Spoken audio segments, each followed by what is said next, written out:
That's good. All right, we are live. Thanks everybody for coming today. If you're out there in streaming world, feel free to comment on whatever platform you're watching this on if you have questions or you want to interact. We're here live at 5220 Monona Drive with Joe Voell of the RE/MAX Preferred Commercial Group. And we're going to be talking today about investing and whatever the heck else comes up. We do agent-led series like this where we pick a different professional and have them come in and kind of lead an individual training and try to get the most out of it. It's very low key. It's a conversational piece. It's not a presentation or anything like that. Again, if you're online, feel free to just chime in. If you're on the Zoom, you can unmute and ask a question. We'll all hear you like you're here. And if you're online watching, again, feel free to comment live or even after the live stream is done, and certainly we can respond with any questions or follow up. So, Joseph Voell, take it from here, man. Full name. It's adds another layer of pressure. Well, thanks everybody, either online or in person, for being here. Like Dan said, I like to just kind of keep things informal, question and answer, and kind of just share a little bit of my experience in terms of commercial real estate, but then really speak to, are there opportunities out there for residential agents or agents interested in learning more about what is commercial, how does it work, and all that kind of stuff. So I'd like to kind of start off with a question. What is the driving force, and a number of residential agents here for those who are online, what's the driving force? Why do you guys practice real estate? Why do you practice residential real estate? Ooh, I'll go. Okay. I initially started, I think, because it seemed like something that was really, really big for people, but yeah, you could start it. Like I bought my first single family home at 19 years old, and everybody thought it was crazy.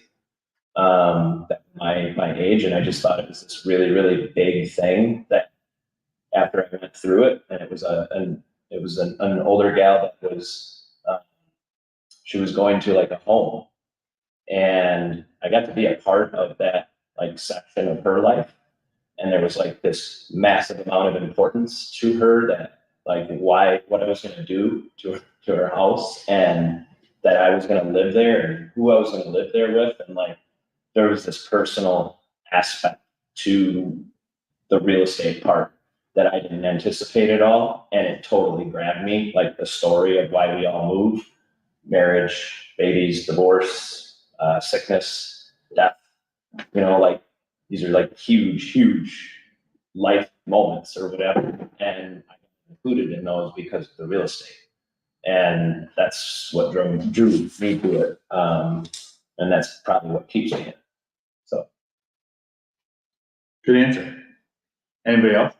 I think for me, it was just residential is just more comfortable, and it just seemed easier. I mean, the reason I got into it is the flexibility of schedule and having a young one and being able to kind of set my own schedule and things like that. But residential over commercial, I mean, I have done some commercial, but just a little bit more comfortable residential. And why, and I'm pinpointing down a little bit, why do you practice residential now? Not residential versus commercial, but what's your why in terms of practicing real estate?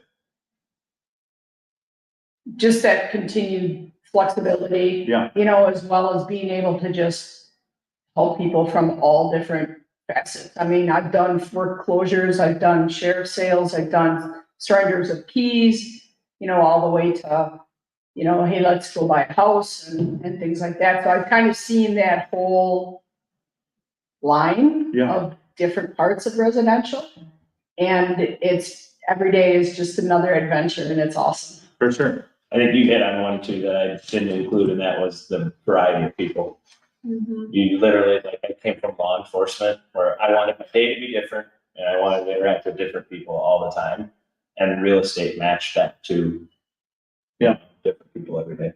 So I think Cindy and Dan, you did as well, but Cindy, the answer I was looking for is help people. Like, we all want to help people, right? And in some way, shape, or form, whether it's people who are downsizing or families who are kind of going through a tough time, or first-time home buyers buying their first house, right? We all want to help people. And what is the value that we provide in that process, right? We all provide value in how we run our own businesses. We all provide value in the what we bring to the table versus somebody doing it with a different agent or somebody doing it by themselves. So I think fair to say, especially being surrounded by great agents here at RE/MAX or, in South Central Wisconsin, like, we all provide value to our clients. And one of the neat parts for me on the commercial side of things is, what value am I providing, right? And the reason I wanted to ask those questions is, we all provide different value, and what's our why within residential or commercial or whatever it might be. One of the neatest parts for me, and I kind of wanted to just flush out some of those questions, but then kind of share what some of my why is within commercial, and then kind of speak to different opportunities and things like that, is creating opportunity where there wasn't before. And that's been really neat for me in taking a dream, whether it's a business owner that doesn't have their own spot, or helping them find a spot to lease so that their dream of business becomes a reality, or a business owner who's paying hand over foot in rental payments for their lease to their landlord, and creating opportunity where there was an opportunity before in owning their own building. So for me, having been in residential for a number of years and then transitioning into commercial real estate, one of the neatest parts of my why within commercial real estate is, what opportunity can I help create that people necessarily haven't thought of? Or how can I help them get to their dream? And, if we go take a step back, I think a lot of people have a dream to own their own home, right? And that, when I practiced residential real estate, that was super exciting, working with a first-time home buyer. And for me, I kind of take that and you multiply it times 10. If somebody's working hard every day, whether it's a CPA who wants to own their own building, or it's a artist who wants to open a venue, or whatever it might be, to take that to the next level and say, you're putting your blood, sweat, and tears into your business like we do every day in real estate. Let's take that to the next level and start building equity, and start paying you back, and start creating that opportunity where there wasn't before. And a lot of the opportunity is there, I think, because the system that's structured the way that it is built for, and not that I can give any tax or legal advice, but there's a lot of incentives for people to be property owners, and not just homeowners, because we all know that, but property owners as well. Whether you're renting to yourself, whether you're renting to someone else, to own commercial real estate is highly incentivized. And there's great opportunity for, and it's not just about money, wealth building. And I say wealth meaning time. I say wealth meaning, yes, monetary, but wealth meaning opportunity.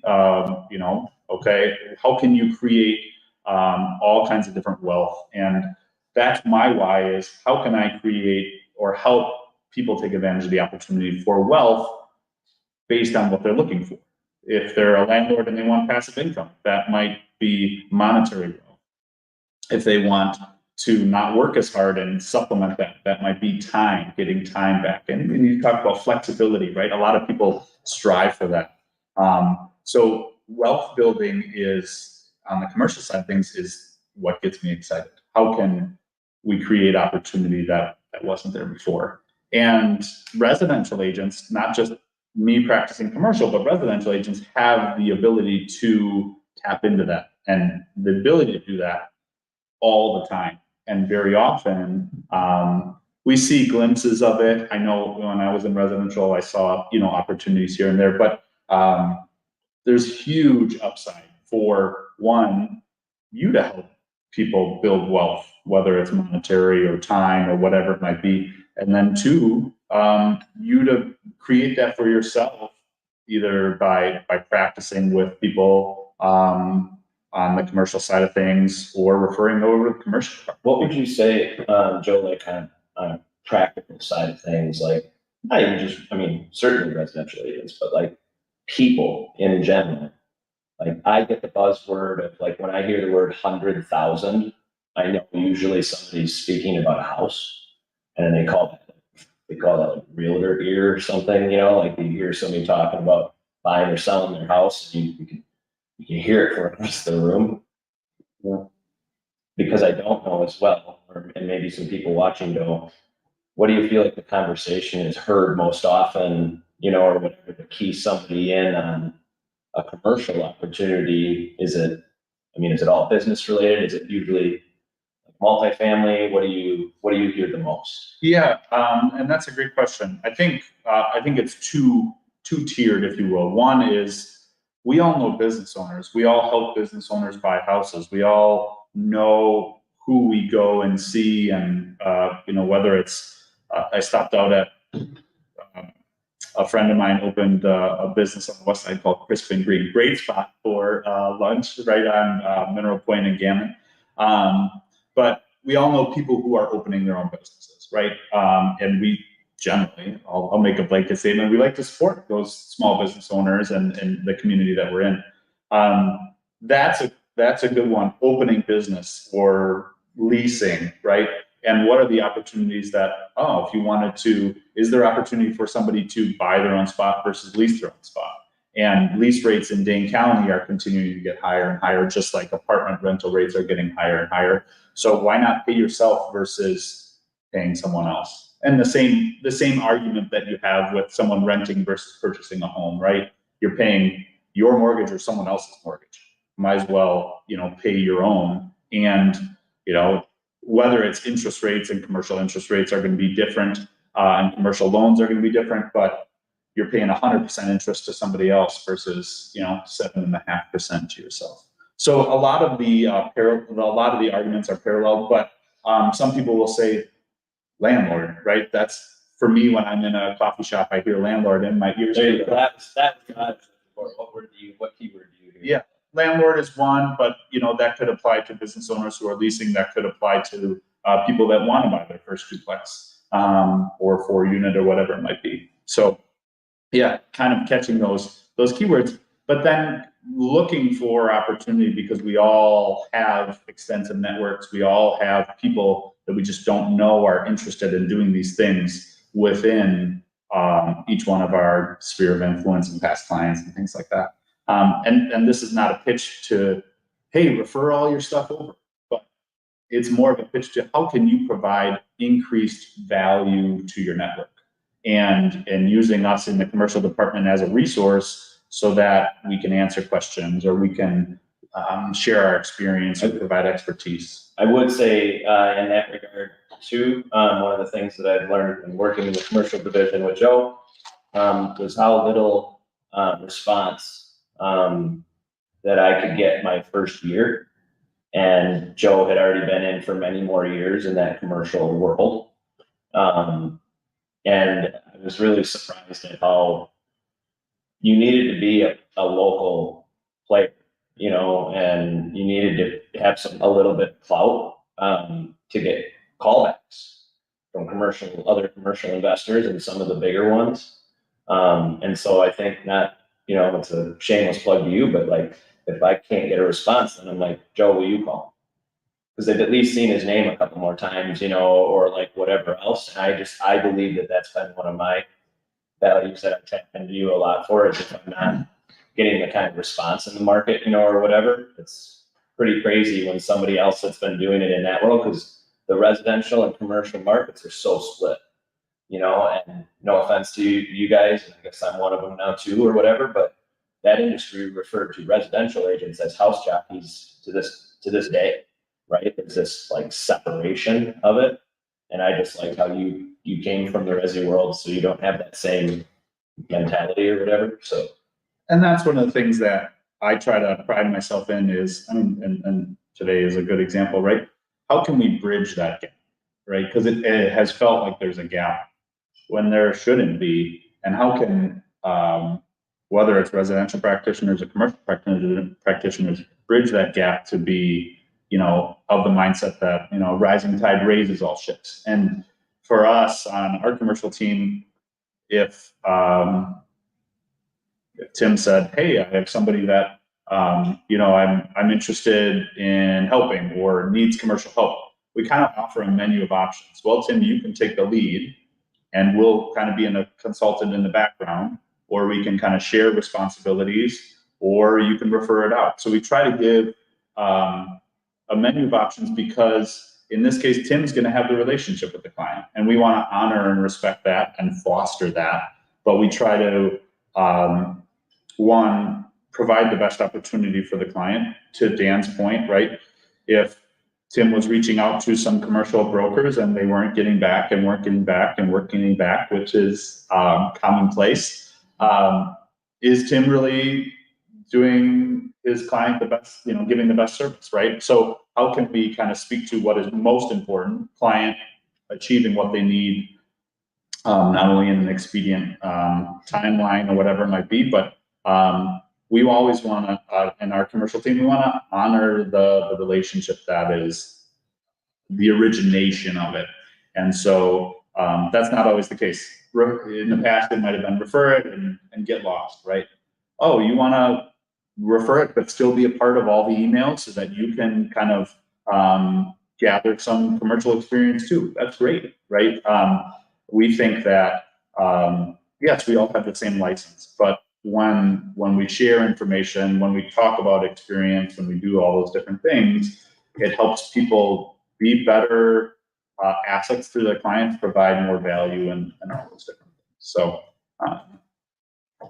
that's kind of philosophical, or, you know, kind of that thing. I'm happy to talk about like practical examples or different things if people want to talk about that, or how do we create value, or how do we provide value, or I don't know. I didn't really prepare a lot. I just Yeah, good question. talk a lot. Does anybody have a question in general that you would say, like an instance that you're in, where you've wondered how to start that conversation with somebody, or how to properly ask if they're interested in investing or doing whatever, or do you just kind of stick to your wheelhouse of, you know, buying and selling the single family home and maybe vacation homes or whatever? But do you guys prompt that at all, like asking them about their businesses or asking them about their investment, you know, inklings? I mean, sometimes, I Yeah. guess, but no, any Not on a regular. information obviously helps, so. Do you think like a, I don't know, not a syllabus, but do you think that it would be like an effective thing for you in your presentations to have like a page of like, Yeah. Actually. what else do you have going on that we may be able to help with? It's not me, but I have this I have this resource. Do you think that would be something that'd be helpful? Yeah. Okay. And I think it's, for me, having been in residential, I think it's less in listing presentations kind of thing. It's more in those everyday conversations, because we all go to different, you know, whether it's retail, whether it's restaurants, whether it's offices, right? Oh, how long have you been here? Right? If I went to my CPA, oh, how long have you been here? If I'm a bad client and had to switch CPAs or whatever. But, you know, it's easy entry. And I think very often we're reactionary as real estate agents. We're waiting for people to come to us to sell their house. We're waiting for, oh, hey, I need a commercial referral or whatever it might be, as opposed to being proactive on providing value to your network. And if we said, oh, how long have you been here? Oh, cool. I didn't know you own the building. Oh, I don't own the building, I lease. Oh, would you ever want to own your own building and, you know, receive all the benefits, right? And maybe it's not that direct, but very often if we're bringing up conversation, I just sat in on this, you know, conference the other day about the huge benefits and the opportunity of purchasing your own building versus leasing, right? Would that be of interest to learn more? You know, it's soft because you are providing value, and any business owner that. Can you speak to that in particular? So right now I'm dealing with a commercial client who does not rent to herself. Yeah. and she runs a really good, successful business. By the way, if you are in the daycare industry, shameless plug again, and you want to own an amazing, profitable daycare in Sun Prairie, which is right outside Madison, Wisconsin, hit me up after this call. But can you speak to that, like a business owner that also maybe doesn't lease to themselves and like some advantages of what that helps them do? Sure. And again, I can't give any tax or legal advice. So we'll start with, we pull comps, right, for homes and to give our best representation of where the value is, right? Within a half mile or a mile, within 6 months or a year is generally some of the standard practices within residential real estate on how to pull comps.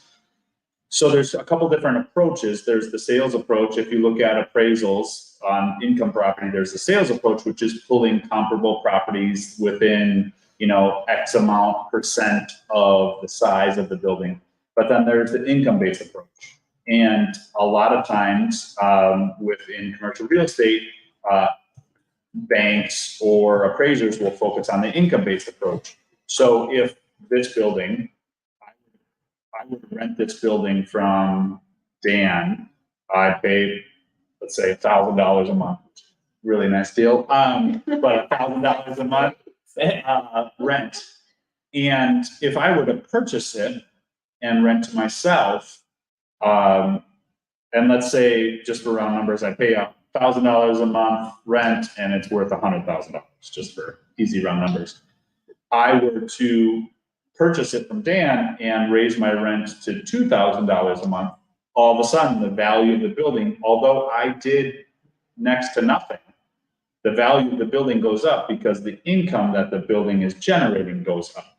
So when that's the case, if I were to pay myself, I buy the building and I pay myself $2,000, expenses are probably all going to be the same, right? There's probably not a huge, unless you have build outs or whatever it might be, but expenses generally are the same. So not necessarily double, but the value of the building just jumped up maybe from 100,000 to 135,000.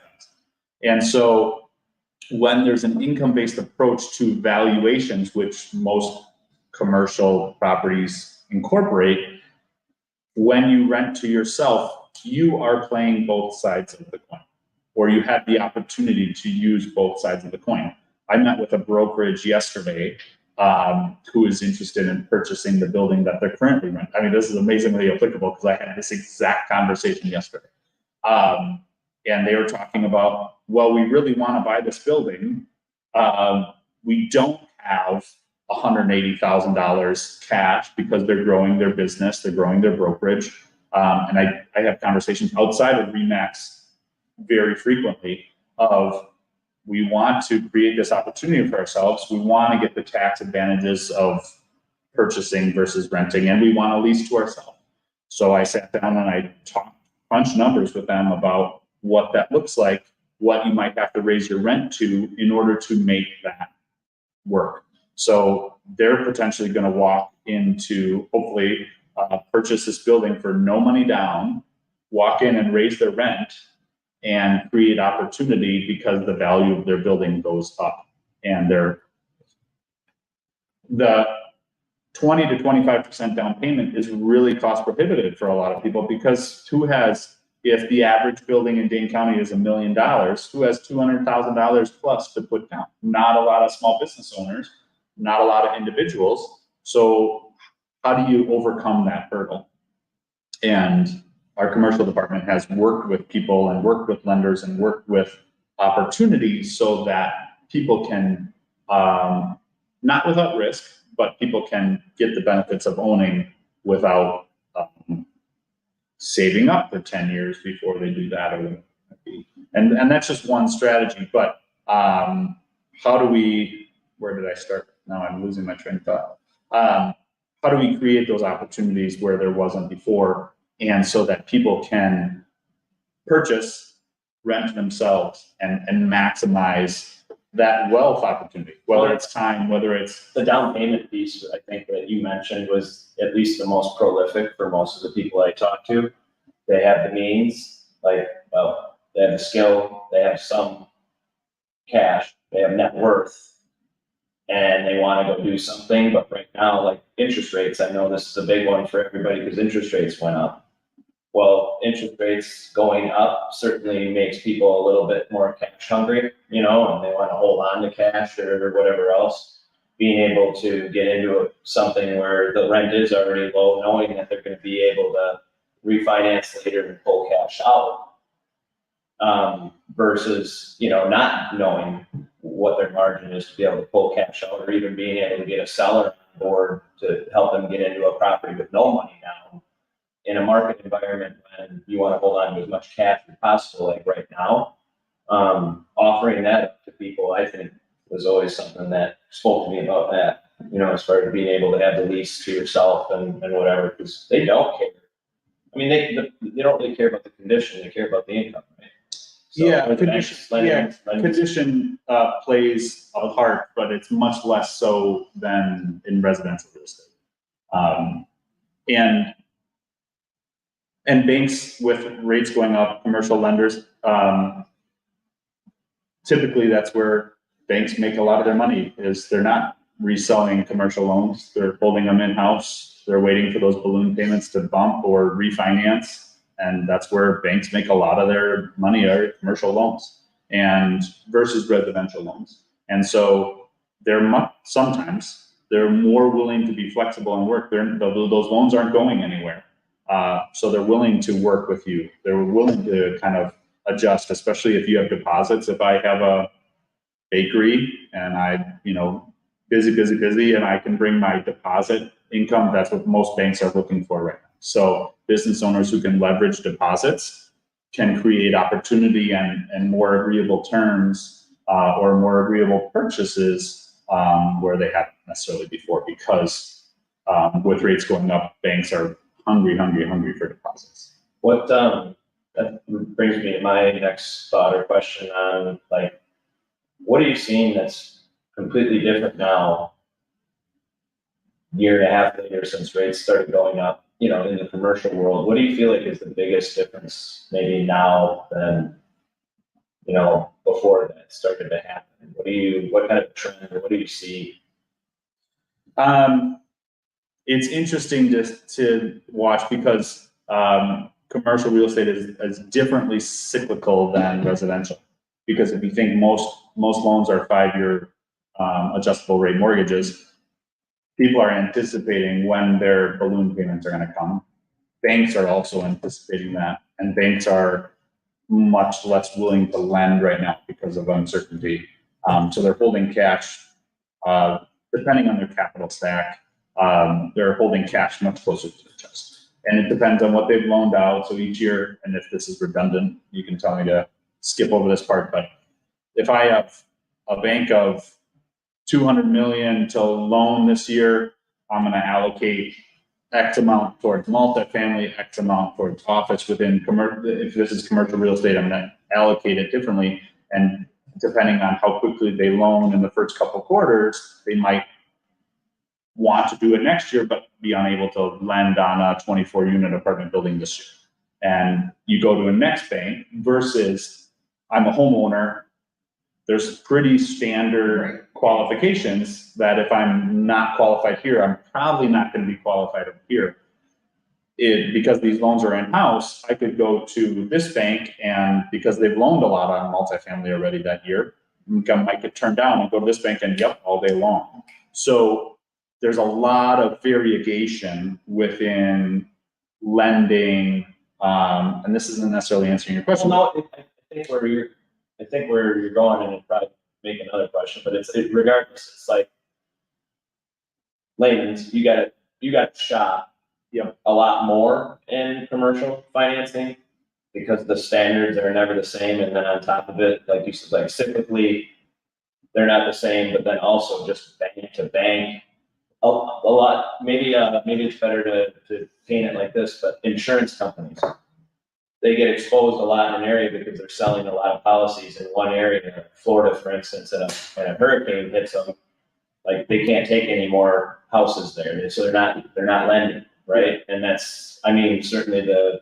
what you're kind of trying to get at on the Yeah. commercial side. And then to kind of circle back around, because there's uncertainty, what are riskier investments? So, startup restaurants, banks are very much, even SBA is, kind of being a little bit more hesitant to loan on those. So depending on the loan, depending on the business, to answer your question, in the last year and a half, with uncertainty in the market, there's different items that, or different sectors within commercial real estate that banks are much less willing to lend on.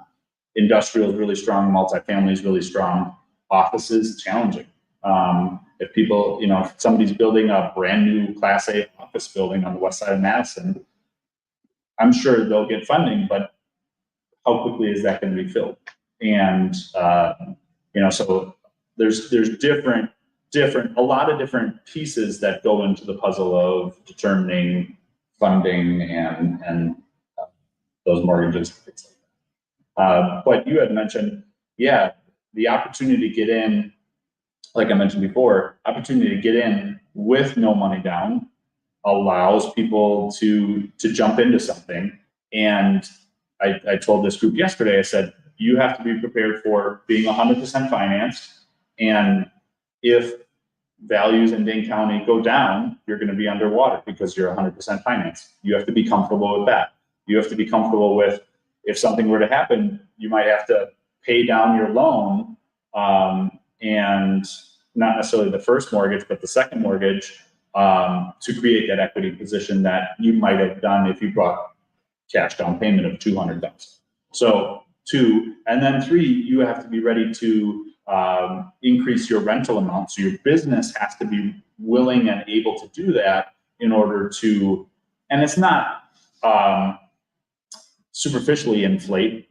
It's going to adjust. It's going to feel like it inflates the value of the building. But if it's income producing and that business can pay that, based on market rents in the area, and so there's a lot of different pieces. You have to be ready for all those different things. So not saying, oh yeah, just jump into something with no money down, right? It's 2007, ooh, it's great. But what are the precautions and what are the steps that you need to take to protect yourself in this environment, while still trying to achieve those goals? What are the opportunities that you're looking to achieve? And what haven't you thought of creating that opportunity and building that wealth? What haven't you thought of? This group was looking to purchase a couple more buildings in the next couple of years, fostering the relationship with those commercial bankers who are willing to work with them and creating those opportunities, right? And we do this in real estate generally, connecting with our preferred professionals who can provide value and help and get across the finish line, based on those goals that people are looking. And there's a lot more, not discrepancy, but a lot more pieces to keep in mind versus I want to be in the Elvium neighborhood on the east side. Okay, great. Like, there's your box. And I want to have at least 1,000 square feet. Okay, it's pretty black and white or straight up and down. Okay, I want to be on the east side, but I need to, cover this, or, I need to have this much space. Okay, would you prefer multi-tenanted where your tenants are paying some of the, looking at larger buildings that bring income in? Are you only looking at a solo owner occupied? All the different pieces. Do you want to play landlord? Do you want to hire a management company? All the different pieces that go into it can be very complicated, but it doesn't necessarily happen. We have a, go ahead, sorry. So, and this is kind of off on the side a little bit, but residential versus commercial. Residential, if somebody's renting, we're like, oh, it makes sense to buy a house because with rents going up, you're going to pay for it.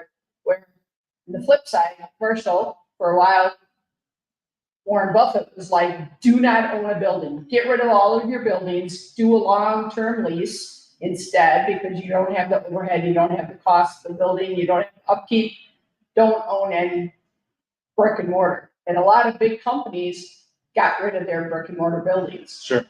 So how does that weigh out? Because it's kind of almost flipped the residential where you should buy something, where in commercial, you have a pretty substantial person out there saying, don't own brick and mortar.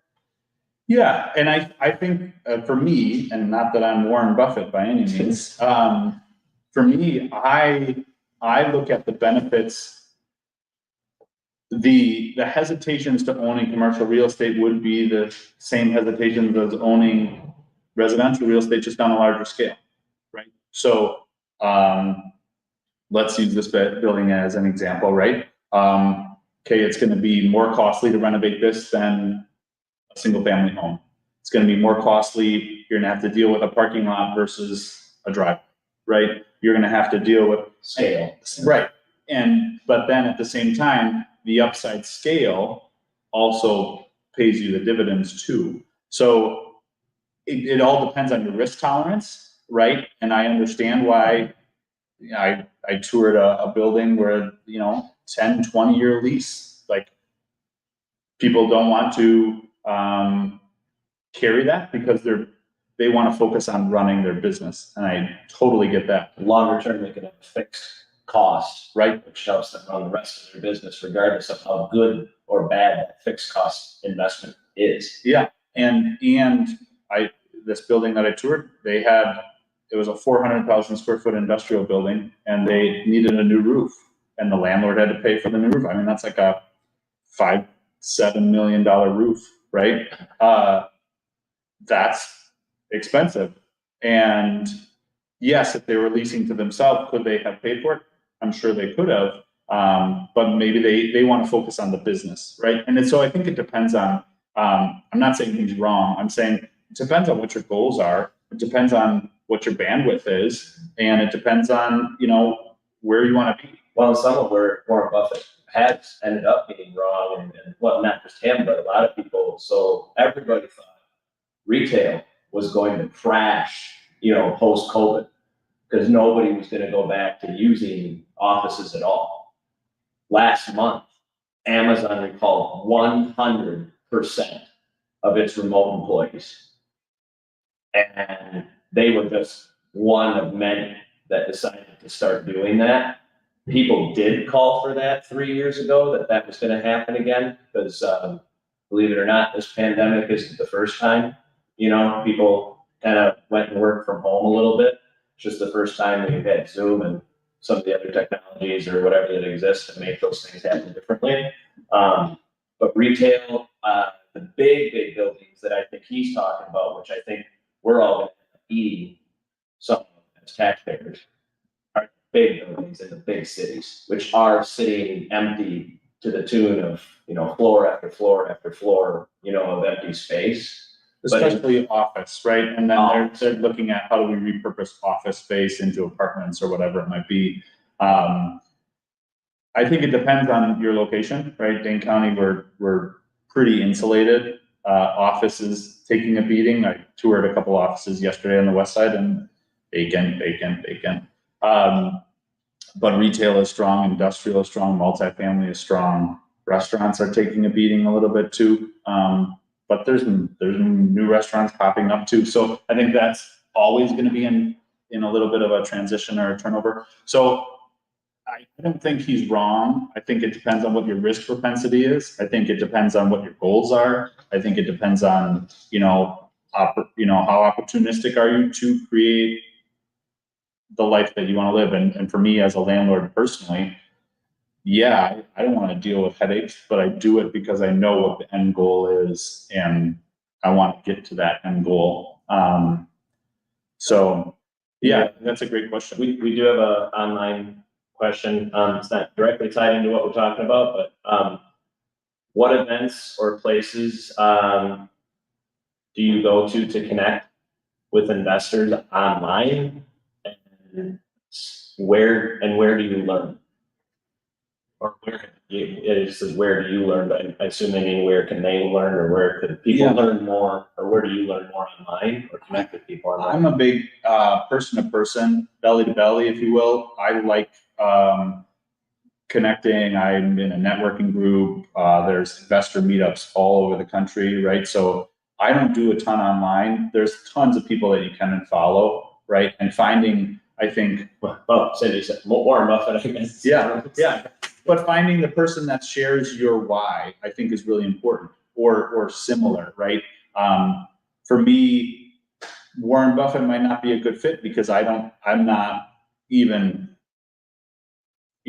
close to the scale. Maybe I find somebody who where I would want to be in 3 to 5 years. I think that's really important in perusing and looking, if Tyler said, hey, I want to have 20 units in the next 5 years, find a mentor that can help get you to that goal, or somebody that you can follow that can help. That's more achievable. If I follow Warren Buffett, his scale is going to be so completely different than mine, it might be less applicable.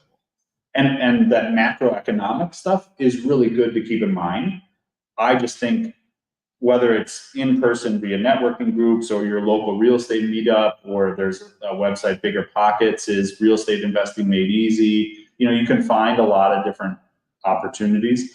I think it's important, and I really enjoy kind of having those conversations person to person, because I think that's how I learned the best. And finding the way that you learn easiest is really important, because if I'm following all these investors online, but that's not how I grasp this knowledge, it's going to do me more of a disservice than I'm just going to get frustrated about, I'm not buying any duplexes. Well, if that's not how you process and learn, find a mentor that you can walk through duplexes with. Even if you are a real estate agent, like, hey, I'll give you a referral. Just walk through this. Will you share some of your experience with me on how this works, or how you might be able to do that? And that's the idea of rising tide raises all ships. Well, I wrote an offer on a duplex down in Stoughton the other day. If somebody said, hey, I want to write an offer on this too, I'm sure exactly how I crunch the numbers and how I look at it and why I wrote an offer on it. I don't think I'm going to get it, but I don't have any secrets to hide. And one of the investors I work with, who's started with a duplex and has scaled, I think he has 305 units right now. He said, share my story. I don't care. Share my story. Tell everybody how I do it. There's plenty out there for everybody. It's just people having their why, and then the instigation and the commitment to get it done. So it looks like one of the other questions here, how do you, it was just about your last comment here. How do you evaluate multifamily? Do you use a calculator, or are there, and I guess thresholds, it says? Yeah. So there's a lot of different calculators that you can use, Rentometer or all kinds of different websites. Typically, preliminarily, a good one to look at for multifamily is, especially smaller multifamily, let's say a duplex or a 4-unit, is a 1% rule. Our gross monthly rent's 1% of the purchase price. And right now, if we have a duplex rented out at $1,000 and $1,000, so then we would look at $2,000 gross monthly rent. Okay, the purchase price should be about $200,000. Good luck finding a duplex in Dane County for $200,000. That doesn't need to be torn down. And so that's just a beginning threshold. And when you get into commercial real estate, you're looking at cap rates as a beginning threshold. So there's all kinds of different metrics that investors, realtors, commercial brokers, whatever it might be, use to get a snapshot to see if it's worthwhile to dig in further. I've had a duplex that I bought a couple of years ago hit the 1% threshold. It was rented out at approximately 800 and 800, and it was listed at 162. Okay, so that's roughly the 1% rule, which made me look into it more. It blew the 1% rule out of the water because it was listed incorrectly and it was a steal of a deal. However, if I didn't use the 1% threshold as a barometer to see, is this worth looking in further, then, I probably would have passed over it or not gotten it. But if you look at a duplex, let's say, and it's being rented out for $1,500 and $1,500, right? $3,000 gross monthly rent, and it's listed at $425, especially with rates going up, there's no way that that's going to cash flow. So it's a really easy 10-second snapshot. And I do training with residential agents. I've done training with residential agents in the past on okay, pull up what's available for multifamily in Dane County and find me a good deal. And they'll start culling through the list. And, then we'll talk about why it might be an okay deal or why it might not be. And then we dig into numbers further.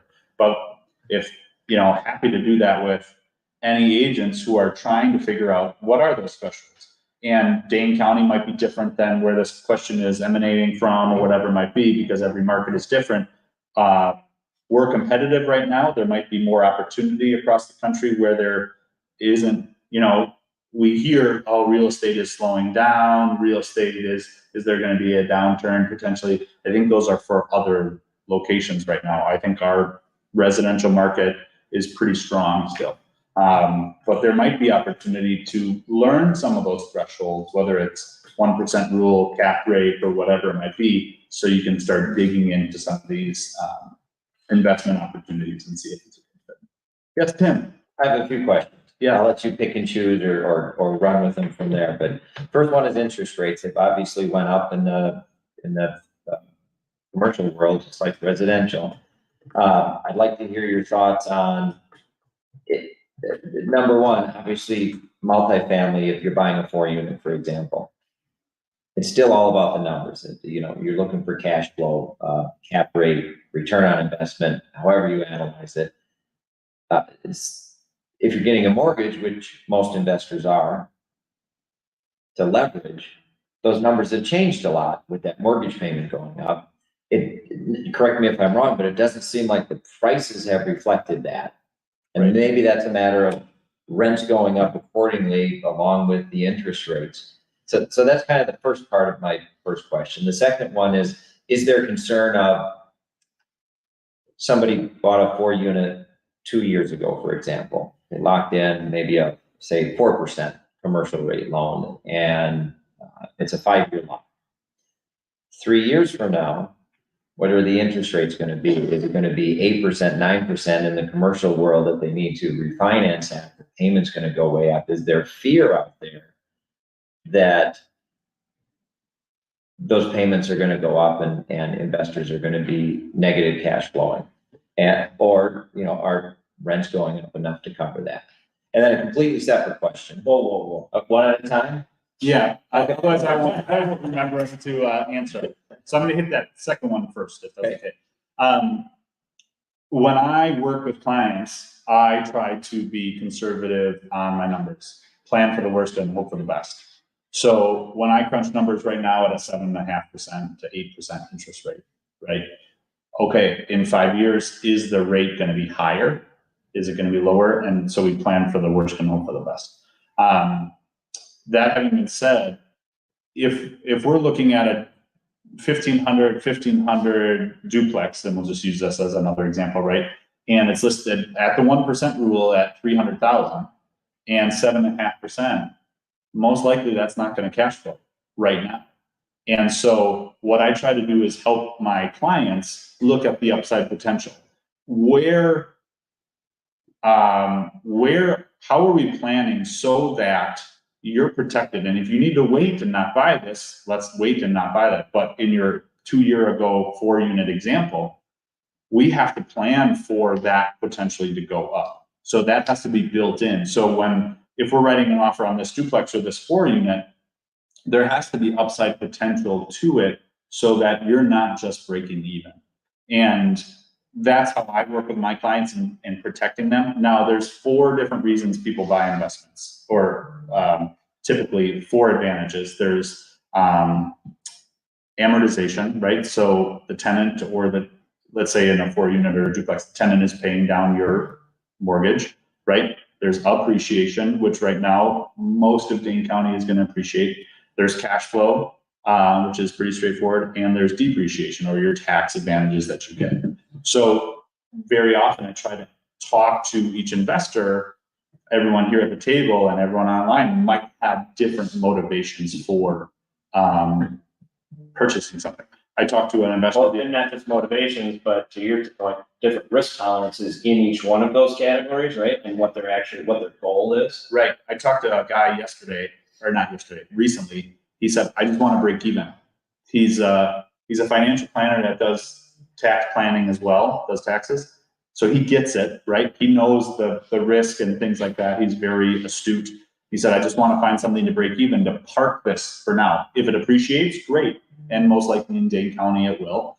If it cash flows, I'm just if it cash flows, great too. But I'm not necessarily looking for cash flow.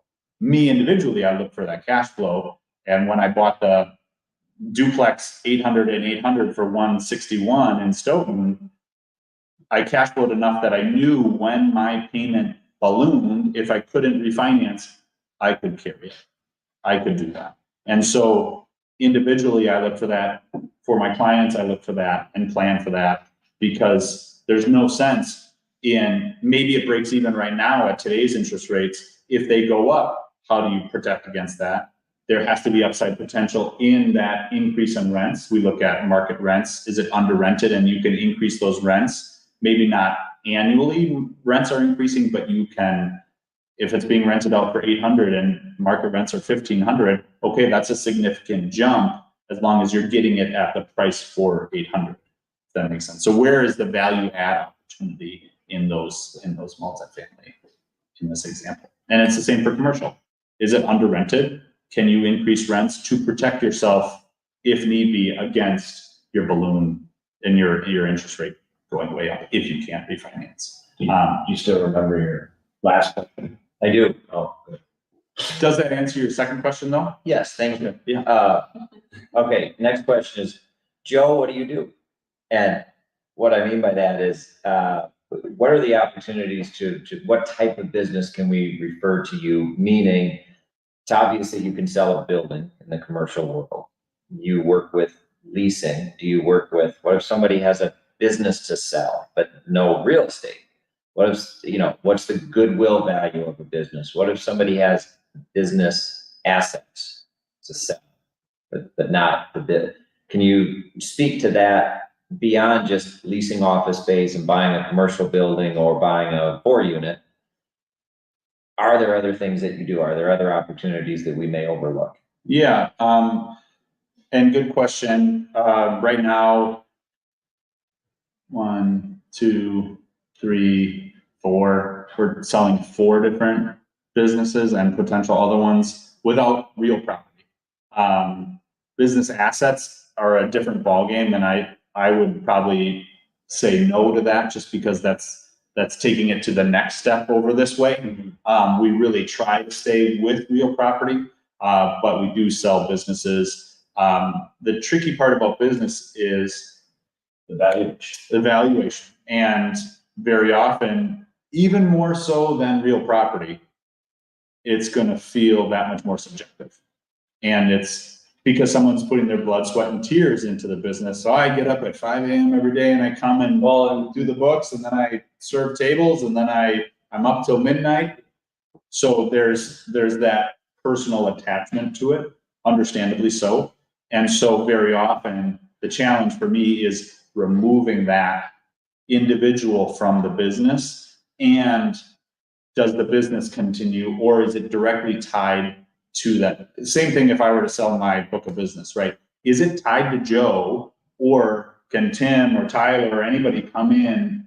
And we've got a really good example. So I am one of Joe's go-to people for the business, just the business brokerage, what you're speaking about, business brokerage. Mm-hmm. And a lot of commercial agents, I would argue, don't want to do it at all, because it is very difficult to sell businesses. I actually like it because I get to learn about other businesses, market them different, things like that. But each industry, it's not just dollars and cents. So we have restaurants right now without real estate for sale. We have a daycare that is with the real estate, but certainly the business itself could operate anywhere, in any great facility. They just happen to already have one. And then I just got off a call this week with someone that has a auto body shop. This person's, to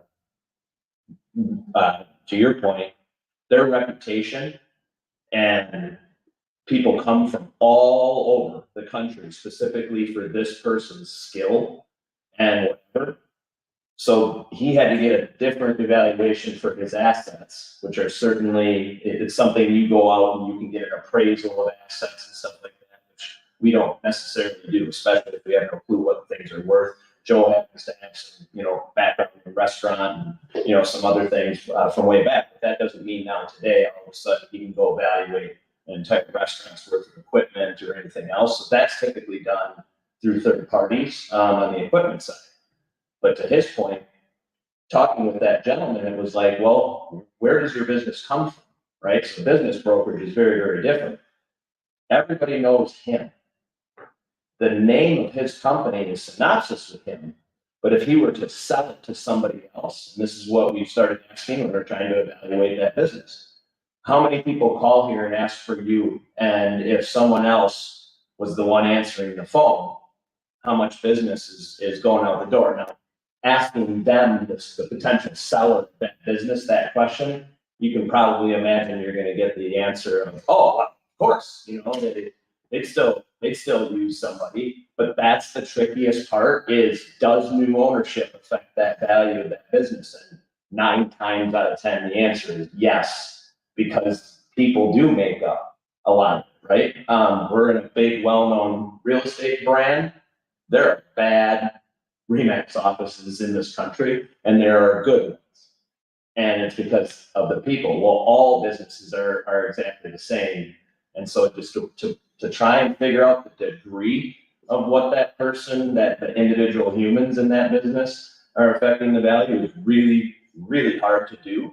And then the second part of that is, what are their records, right? Like business brokerage, what records do they have? How have they, and that is the same with, by the way, with any business or book of business. How can you show what you did over, in a lot of cases, just so you know, it's the last 4 years.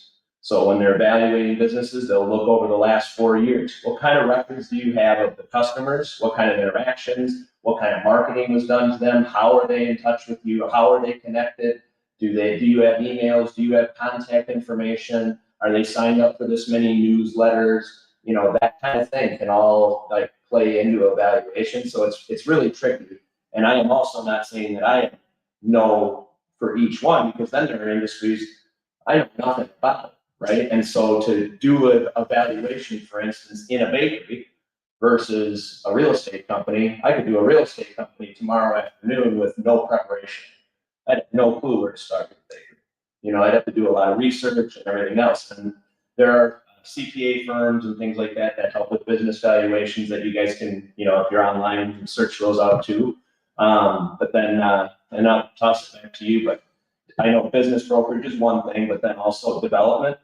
I think you've helped with people starting developments. That's another round here. And one more piece about the business brokerage is that it takes a long time to sell a business. And so people see that houses are flying off the market, commercial buildings are flying off the market, all of a sudden there's no real property involved. It can get frustrating. And so setting expectations early on, I told a business the other day, I said, it's probably going to take a year to 18 months to sell your business. Like, are you okay with that? Are you prepared for that? And some people are and some people aren't. But lenders don't want to lend on businesses right now, or they're hesitant to. And if most people aren't going to buy a business cash, and why would you? So they're going to come up with financing in some way, shape, or form. So it just takes a while. And then you combine the fact that a lot of people are going to do an SBA loan or an expansion SBA loan with no money down, or whatever it might be. SBA loans take longer. So even after you have an accepted offer, let's say after a year, it might take another 5 to 6 months to close, right? So the elongation of the process can be frustrating for people. And I think they don't know. So then when they're told that, that's kind of a bummer to them. And I would argue that, at least my experience with selling some books of business for people's businesses versus actually their physical businesses now, they are never prepared early enough. So there's 6 people online right now. There's you guys in the room. If you hear somebody who says anything about, yeah, someday I'd like to sell my business, they're probably already late. They're probably underprepared, and that's probably the perfect opportunity for you to speak up and say, you could be 10 years out, and now it's the time to start preparing. Cindy and I met with a client, the one we were talking about with the daycare, 6 years ago. She decided to start working on, like, she was well prepared. She even sent herself to school to learn about how to evaluate her own business and everything else before she even started down the process of building her succession plan, training her people, the whole 9 yards. I mean, have you ever seen anybody that was more prepared, you know, to sell than that? I have not. And I was sitting there floored, you know, like on all the information they had and, you know, everything they had done to prepare to sell their business. And I think that's, most people are so horribly underprepared. And then their expectation is, oh, this is something I can do in a year or two. Not, depending on the business, it could be a lot longer than that. Yeah. But helping people come up with highest and best use of property. So whether it's vacant land or tearing down a house because it's on a main drag and you want to put up like a little office or maybe a mixed use building or something like that. I'm not the foremost development expert, but kind of asking some questions if someone's new to the process on, okay, how do we do this? You know, who should I partner with? Who should I ask? Right? Kind of getting some direction in terms of development. Do you have an example of like a highest and best use story where somebody was like, this is what my building's worth?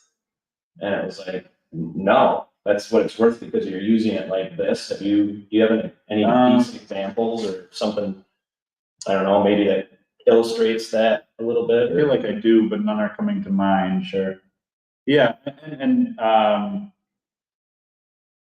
maybe one is it hasn't played out yet, but there's the demand for housing all over the place. I'm in the process of purchasing a little, it's like an old house that was converted to an apartment and first floor office. And then there's a huge parking lot and an office building behind it. And then a bunch of crappy single families that's owned by another investor. Across from a river and a park, that's not the highest and best use in this municipality. Who needs housing desperately? It's maybe putting some office and retail on the first floor and building, 150 units that, one, because it's centrally located, two, because there's a plethora of office space, three, because they need apartments, et cetera, et cetera. So, you can purchase something, but maybe it's sitting on it long enough that you're in an equity position to then build something, or you repurpose something or whatever it might be. And it's that foresight, it's that planning, it's just like the business, right? It's knowing what you're getting into conservatively, right? And then what is the upside potential? This brokerage I talked with yesterday about purchasing the building they're in, I said, well, who owns the building right next door to the building that we're sitting in? And they said, oh, the same owner. I said, well, are you going to put in a right of first refusal so that you can potentially own that building and this building, and then maybe this building?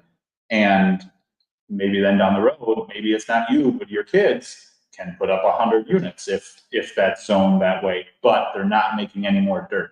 So how do you position yourself to, that maybe is a better example, but how do you position yourself to have options? If they kept it as an office building, great. They're going to be just fine. Well, and I can give an example too of my own individual investment into a multifamily downtown where it's been in really rough shape. So taking care of an older building and stuff like that, it's not, the cash flow has been absolutely horrible. So if somebody wanted that investment, that particular investment that I have and wanted cash flow, that wouldn't be a good risk tolerance for them. But the highest and best use for that dirt, so to speak, is going to be a 12-story building. It's now got 2 single-family homes on it. The question is when will the highest and best use be a real thing? And just like everybody else, I love this joke because I have friends that are like, hey man, how's real estate going? You trade 4 houses for a hotel lately, or whatever, the whole monopoly joke. And I think that's hilarious because that's going on in every city all the time. As far as the neighbor, I think you just hit on something I forget to mention to people all the time before they invest, and that is, what's next to it? What are their plans? To that, we have neighbors on both sides. One neighbor is all about, yeah, let's scrape them, build something else. The other neighbor on the other side is like, my building's really squared away. I don't want that headache. I don't want to deal with it. We're not gonna be able to do anything if that neighbor's not down, right? And then the neighbor on the other side is actually really motivated to do it. All right, well, that puts that person then that's holding that monopoly key, you know, maybe in the middle, in a better potential to make more on their investment. Well, can you manufacture that? Of course you can. Of course you can. Investors do that all the time, especially in competitive areas, you know, or whatever, and they know there's another developer or investor that owns these 6 properties, and they can buy the 7th. That puts them in a power position, right? Maybe they just had a relationship inroad. Maybe they had the ear. Maybe they went to that investment seminar and, you know, whatever, connected with the right person at the right time. So I think that all ties into your advice of the belly to belly, you know, going and talking with more and more people and just keeping your ears open. And highest and best use for everyone in this room or online could be completely different, right? We work with a national auto parts retailer and looking throughout the state of Wisconsin, and we had a phone call this morning of they want to be right next to the other national auto, you know, same reason why a gas station is right next to a gas station, or a hotel's right across from a hotel, or Starbucks is right across from whatever. They want to be right next to it. So their highest and best use might be completely different than if I'm looking at a vacant lot. Well, they want to be right there because there's 2 other ones within a block. That's highest and best use for them versus something else. So it's completely variegated, but what is the essentially the best price per foot, and what can you do based on zoning, based on all the different, you know, et cetera, et cetera. And I apologize, I didn't realize, but it's 10:45, so we kind of ran over on time. There isn't any further questions online, so certainly if anybody wants to hang out and have coffee a little bit further and ask Joe any questions, I'm sure he'll stay and answer a question. Lisa, for sure, because I can see your face, and the 6 people that are on Facebook and the 2 that are on LinkedIn. Thank you for joining us. Feel free to comment on this feed with, you know, further questions or even input or advice or whatever. It's kind of cool that these things live past the lifetime or whatever. But thank you guys all for being here, and thank you, Joe, for taking your time and sharing whatever you can share with us. I'll put his contact info on here if anybody wants to reach out.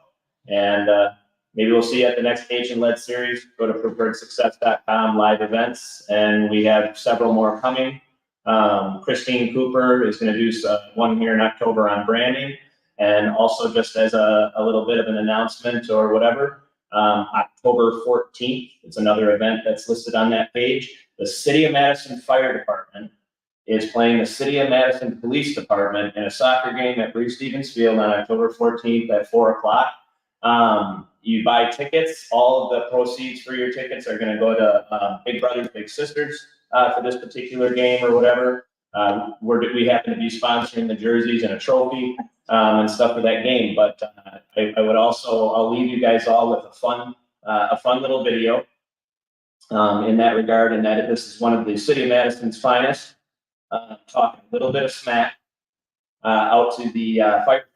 And I just think, even though it's kind of a weird way to do it here, I'm going to do it anyway. With the camera side of this, I'll turn the volume way up.